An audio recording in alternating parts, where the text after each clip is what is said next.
स्वागत है आपका वी क्लासेस डाउट्स में। और यहाँ पर मैं आपको बताना चाहता हूँ कि कुछ इस प्रकार से आपको कविता आएगा परीक्षा में और कुछ इस प्रकार से प्रश्न पूछे जाएंगे और फिर हमें इन्हें सभी प्रश्नों का जवाब लिखना है। आइए मैं आपको बताता हूँ कि कैसे प्रश्न परीक्षा में आते हैं। सबसे पहले आपको 4 या 8 लाइन का कविता दिया जाएगा। घेर घेर घोर गगन धराधर ओ ललित ललित काले घुंघराले बाल कल्पना कैसे पाले विद्युत छवि उर्मे कवि नवजीवन वाले ब्रज वज्र छिपा नूतन कविता फिर भर दो बादल गरजो। ये कविता है और कविता से रिलेटेड यहाँ पर 4 प्रश्न लिखे गए हैं।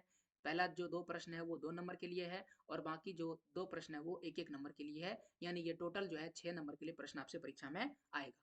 आइए कविता पढ़ लिए हैं, अब आइए आपको प्रश्न का जवाब लिख के बताते हैं। सबसे पहला प्रश्न है कवि तथा कविता का नाम लिखिए। बहुत ही आसान है। कवि का नाम है सूर्यकांत त्रिपाठी निराला और कविता का नाम है उत्साह। दूसरा प्रश्न है कि यह कवि किस किसे और क्या घेरने को कह रहे हैं। तो प्रस्तुत पद्यांश में कवि बादल को संबोधित कर रहे हैं।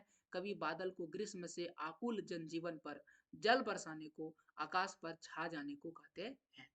अगला प्रश्न है किसके उर में विद्युत छवि है। कवि ने बादल को माध्यम बनाकर अपने मनोभाव को व्यक्त किया है।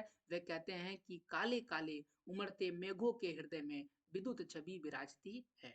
और अंत में एक और प्रश्न है इस पद्यांश में कवि किन इस पद्यांश में किन किन शब्दों की पुनरुक्ति हुई है, यानी ये जो पढ़े हैं उसमें कौन कौन सा शब्द दोहराया गया है।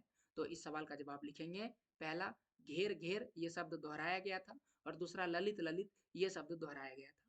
तो ये था आपके प्रश्न का जवाब। उम्मीद है कि आपको सभी प्रश्न बेहतर समझ में आए होंगे और आपको यह भी प्रश्न समझ में आएगा कि परीक्षा में किस तरह के प्रश्न आते हैं और उनका जवाब कैसे लिखना है। ऐसे और प्रश्नों के जवाब अगर आप चाहते हैं तो पहले तो वीडियो को लाइक कीजिए, फिर चैनल को सब्सक्राइब कीजिए। पूरा वीडियो देखने के लिए थैंक यू।